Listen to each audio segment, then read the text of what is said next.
पश्चिम बंगाल में एसआईआर को लेकर तनातनी बढ़ती चली जा रही है। अब तक चुनाव आयोग पर टीएमसी की तरफ से क्या आरोप लगाया जाता रहा है कि ये चुनाव आयोग जो है वो केंद्र सरकार के इशारे पर काम कर रही है। ये चुनाव आयोग ममता दीदी के वोट काटने पर अड़ी हुई है, लेकिन ममता दीदी के विधायक जो हैं वो अब धमकियां देने पर उतारू हो गए हैं।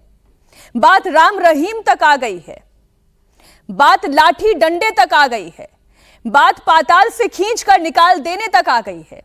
यह हो रहा है पश्चिम बंगाल में। फरक्का से टीएमसी एमएलए मोनिरुल इस्लाम ने मुर्शिदाबाद के एक मंच से चुनाव आयोग को सीधे धमकी दी।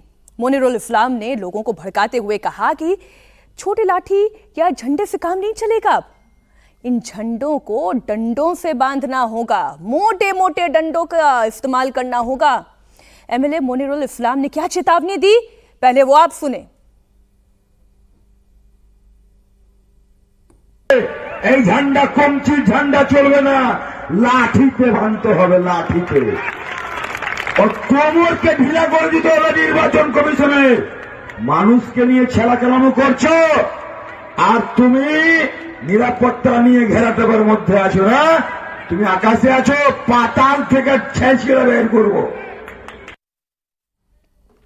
एमएलए मोनिरुल इस्लाम ने चेतावनी दी, चुनाव आयोग का पट्टा उतार दिया जाएगा। मोनिरुल इस्लाम ने दावा किया कि अगर फरक्का इलाके के किसी भी सही वोटर का नाम वोटर लिस्ट से हटाया गया तो चुनाव आयोग को पाताल से खींचकर बाहर निकाला जाएगा। और इतना ही नहीं, टीएमसी के इसी एमएलए ने एक नया खेल भी खेला है।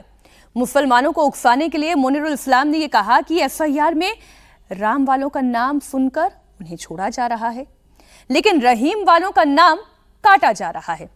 एक और बयान सुनाते हैं आपको। রামের যখন নাম শুনছে তখন উনি বলছেন আপনার কিছু লাগবে না, আর রহিমের যখন নাম শুনছে তখন 14 গোষ্ঠীর ওর খতিয়ান চাইছে। এই টিচারিটা নির্বাচন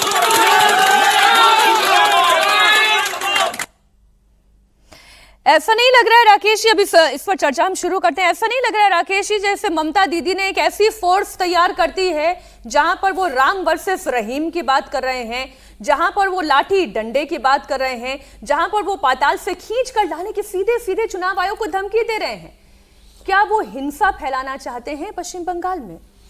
देखिए, हिंसा की जहां तक बात है तो एनसीआरबी की रिपोर्ट ही बताती है कि 2021 के विधानसभा चुनाव के बाद जो दर्ज हुए मुकदमे वो 237 थे, और 237 मुकदमों में उन मतदाताओं और उन समर्थकों का घर जलाया गया, पीटा गया जो भारतीय जनता पार्टी के पक्ष में गए थे।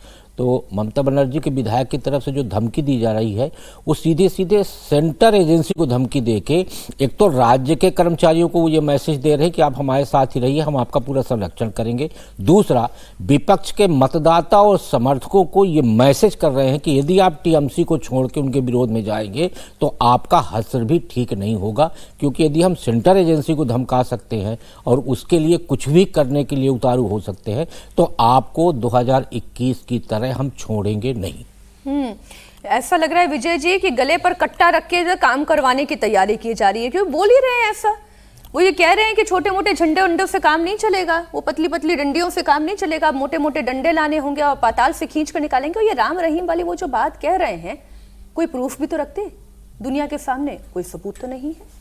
नेताओं को भाषण देने के लिए प्रूफ की जरूरत नहीं है, धमकाने के लिए भी कोई प्रूफ की जरूरत नहीं है। इसमें कहाँ जरूरत है? और इसमें दोनों काम हो रहे हैं ना कि विधायक जो हैं हिंदू मुस्लिम पॉलिटिक्स कर रहे हैं, उसको पोलराइज करने की कोशिश करें, और ममता जी मंदिर बनवाएं। तो फिर आप ये भी नहीं कह सकते कि वो हिंदुओं के साथ नहीं है। तो दोनों तरफ काम चल सकता है ना, उससे कि दोनों बातें हो रही है। एसआईआर को लेकर लगातार चर्चा होती रही, जो उनको लड़ाई लड़नी थी, चुनाव आयोग के पास जाकर भी अपनी सारी बात कह दी है। ममता जी ने कहा था कि वो इस पर एसआईआर पर काम नहीं करेंगे, लेकिन उन्होंने पार्टी के सब लोगों को कहा कि एसआईआर पर काम करवाएं। एसआईआर ने काम कर लिया। वहां पर बीजेपी दूसरी तरफ शिकायत कर रही कि हमें तो घुसने ही नहीं दे रहे ये लोग, टीएमसी के लोग, कि एसआईआर में क्या गड़बड़ होगी क्या नहीं होगी।